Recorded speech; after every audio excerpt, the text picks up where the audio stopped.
Hi guys, welcome back to Chop's Garage. Busy day today, got quite a lot on, that's why cars have been moved out of the unit. First up, the Kia Rio sold to a gentleman in Wales who wants to come pick up this morning, so I need to get a service done on that quickly before he gets here and hope that the spare wheel turns up before he gets here, because I only just realised there's no spare wheel in the boot of the car. So ordered that up, hopefully that arrives before he gets here. Ladies bought the Seat Red, Seat Ibiza, wants to come pick up Saturday, so I need to get down to Moors and get it MOT'd. The little Chevy Spark has sold, obviously that's been picked up today as well. Luckily I've prepped that, so it just needs to be picked up, I don't need to do any more to it. This we need to talk about, don't think I've talked about this yet. So we need to talk about this and what we're doing to that and get cracking with that. Volvo needs a photo shoot now that it's all cleaned up. So lots on today, and the reason the cars are moved around, like we've got the Ford Fiesta outside, is we're supposed to have a valeting firm turn up today to do some work on some vehicles for me. I want them to clean down the Fiesta. I want them to clean the mystery car, which we haven't covered yet. And possibly the Alfa Romeo, because I think I'm going to put the Alfa Romeo up for sale. Possibly the Micra, because it's dirty inside and I just need to do paint the roof on that, don't know, but I might as well have them clean it in advance. Possibly the Suzuki Swift, because I want to clean that. I've decided to put both those up for sale and see which one goes first. And then that'll decide what my daily driver is. So first things first, let's get the Rio service quickly before the chap gets here.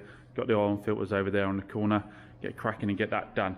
But obviously I've got to do it in such a way where I don't block this room, because I think the guys are most likely want to do some valeting in here, I'd have thought. So yeah, lots on this morning, and again in a situation where it looked like I built up a real stop level and cars are moving quickly again, so got to get the rest of them prepped. 20 minutes later, including a quick chat with the mirror finish chap, and the service is done. That's what I just love about these cars. Unclip air filter, brilliant. Oil filter, sump plug at the front of the car, access them easily. Air filter came out really clean, ties in with the full service history it's got. Yeah, definitely worth changing some bugs and stuff in there. And all done.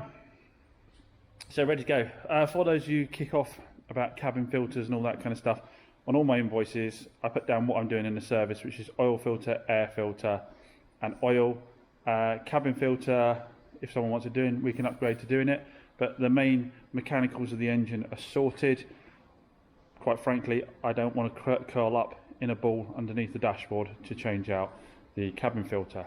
So, I don't see it being the end of the world. So, as I said, a lot of places, this is not due a service for another 3 months, wouldn't actually do the service at all. So I still think my customers are getting good value for money. So those of you that panic over cabin filters, sorry guys, you'll have to live with it.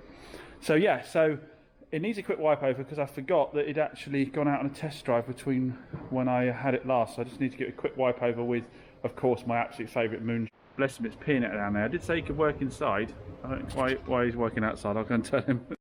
Right, so the Rio's gone now as well. Nicest guy ever came to pick that up from Wales. He had his own business he built from scratch. I just love business stories. I don't know why, I just absolutely love business stories. Anyone who's built their business up from scratch, I love to sit and listen and talk to about how they did it and how they built it up, and he's just retiring and selling out of it now. But yeah, really, really nice guy. He's driving all the way back to Wales for his daughter. So yeah, really nice. That's gone. So again, we've gone from the extremities of not having enough stock, having enough stock but not shifting it and it selling, because I've got to get this down for its MOT still. They can't fit me in until tomorrow for that. So it's going to go down for its MOT. Valeting wise, brilliant. Really, really mirror finish, did a cracking job. They cleaned up the Fiesta inside for me so I can swap the seat out. Still needs a proper machine polish, but now it's nice and clean. They cleaned the Alfa for me, which I know, please, I forget the name of the subscriber that always kicks off at me about the Alfa being dirty. Gave the Alfa a clean. That's looking really nice. These are just basic cleans, these are, guys. These are just outside wash, inside hoover, but the standard is really good. So I'm definitely going to use them again when I get over capacity. So yeah, really pleased with that. I think it's time to photograph this and put it up for sale with the known fault on the turbo, and then if it sells, it sells. If it doesn't, it doesn't.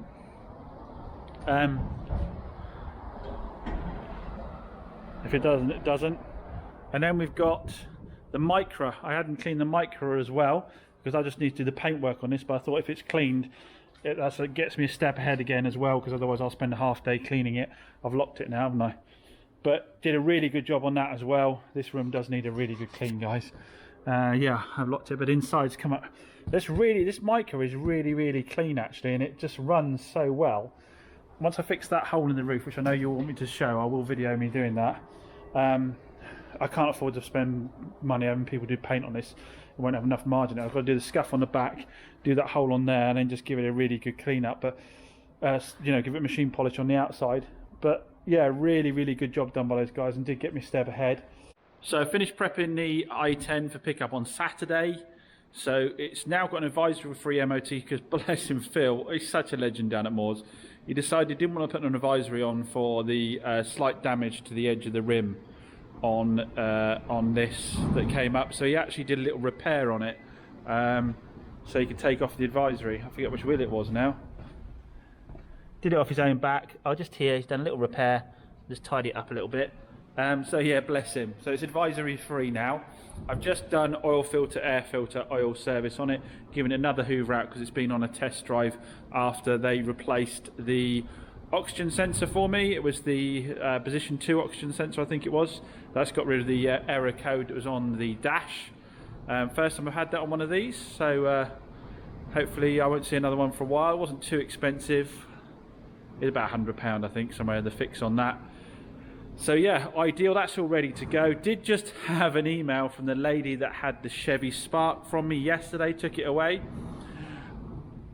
You know me, guys, if someone says anything about my fairness or business or whatever, it gets under my skin straight away.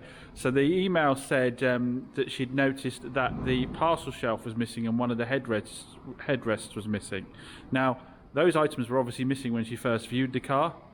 They were missing when she viewed the car the second time, and they were missing when she signed the paperwork to say she was happy with the condition, equipment, all that in the vehicle.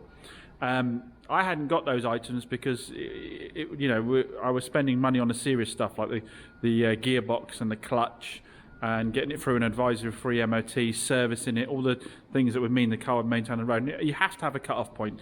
I can't give you a brand new car for a tenth of the price. It just doesn't work that way. So I messaged her back and said that those items were missing when you took the vehicle. You know, they could be easily found on eBay for a very low cost. She emailed back and said, "Oh, well, I thought you'd have mentioned they were missing, as I thought you were a fair businessman." Oh, that gets under my skin a little bit, that little dig. She said, "I thought you were a fair businessman." So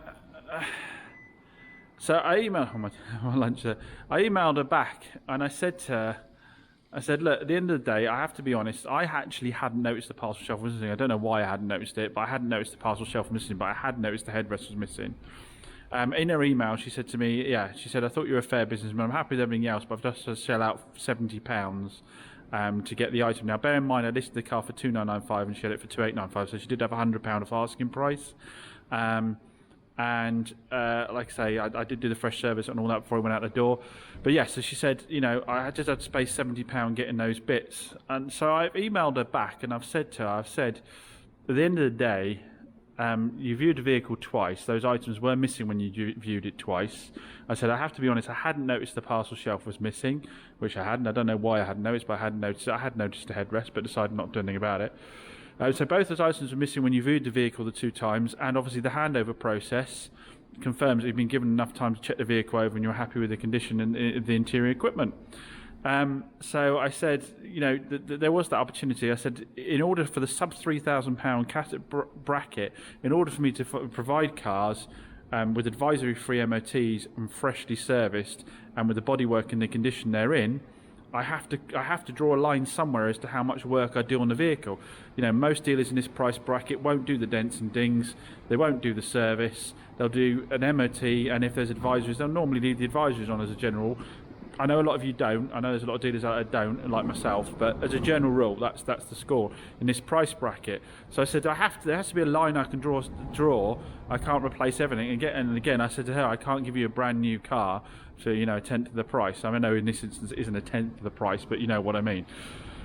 So I said, look, at the end of the day, I want customers to be happy.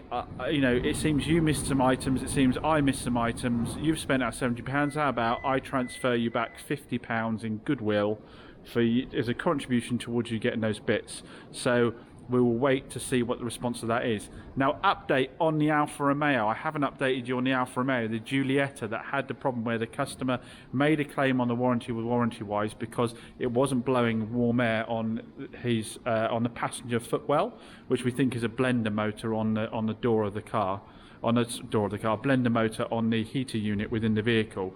Now, we researched, didn't we, and it was going to have to be a whole dash-out job. There was no way of getting around it. It was going to have to be a whole dash-out job. This is my one, obviously, here that I drive as a daily.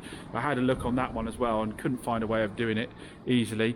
So he'd made that claim and they'd refused the claim, hadn't he? And he'd come back to me. They refused it because they said for a vehicle of that age, it's general wear and tear and it's not making the car unfit for purpose, which is entirely right. It was a 2011, wasn't it, with 50,000 miles on it. And so he came back to me to see what I would do about it. I thought I'd be able to fix it cheaply because I've done repairs like that before, but research, like I said, meant the whole dash had to come out, so it was going to be a day-long job. And, well, more than a day-long job, probably end up 2 days, as I hadn't done it before. And it just wasn't worth doing. So I made the option to him of either bringing the vehicle back if he was unhappy, because it was 2 months ago I picked up the vehicle, bringing the vehicle back, and I'd refund him for the car, and I'd just take a nominal amount off for the use he's had, because he has put a lot of miles on it. He's been up and down, up country, and it's put a lot of miles on it, so he has had use of the vehicle. Or I transfer him £200 back as a contribution, because we thought roughly it was around about £400 to £500 a fix if he paid someone to do it. I said transfer, the part itself is only 25 quid, I'll transfer you £200 back. So he did message me back on that. I'm going to find a message to read it to you, actually. I won't show the screen so you can see his details, but he's put here, hello mate, just to let you know I received the money, because he agreed to have the £200. He agreed to go with the £200. He did go away and have a little think about it first and decide what he wanted to do, but he loves the car that much, he agreed to have the £200. So I transferred him £200, and the message sent back was, hello mate, just to let you know I received the money, much appreciated, you've been excellent throughout and wouldn't hesitate to use you again. So I think that's £200 well spent, yeah? You know, a potential situation where in a lot of situations it would have been warranty company said no, dealer said no, not very happy about it kind of thing, you know, maybe begrudgingly say, well, yeah, I did have a problem with my car. Now I've got that message, even though he's had that problem, he thinks I've been excellent throughout and wouldn't hesitate to recommend me. So I think that's £200 well spent, to be honest. Yeah, really nice for him to send that message back as well. And like I said to you all along, he wasn't arsey through the whole process whatsoever. He's just the nicest guy. I said to him, as soon as you get an Alfa, it'll get underneath your skin. And he said to me, I blooming love it. When I spoke to him on the phone, he said how much he loved it, and he just thought it's such a great car, and he's getting really into his Alfas, and that they do get under your skin. I don't know why. He's lucky he hasn't had an older one, because the new ones are just tarted up Vauxhalls, aren't they? But you go for the older Alfas, they really get under your skin. Anyway, so that was a nice result for that. So we'll have to see what this lady comes back and says about this offer of £50 to do it. Comment down below, what do you think? Do you think I should have been going out of my way to point out to her the headrests were missing when she viewed the car? To be honest, I did completely forget to mention it. Do you think the parcel shelf is a given, it should be included in the car regardless? Yeah, comment down below on what your thoughts are. I mean, from my point of view, I let her see the car, view it twice. Those things were missing when she viewed it. You know, they're fairly obvious things. You know, that you've got a headrest missing is a fairly obvious thing. To be honest, like I said, the parcel shelf I missed completely. But yeah, what do you think? Comment down below. I'm sure I'm going to have a mix, as I always do, which is, one, you're a dealer, you make loads of money, you should give them everything under the sun. And then I'll have people going, no, you're too soft, James. She had viewed the car twice, she signed to say she was happy with it, and you don't need to, you gave her a discount already, you don't need to give her a penny back. But yeah, always interested in your feedback. As always, thanks for watching, guys. Catch you again soon.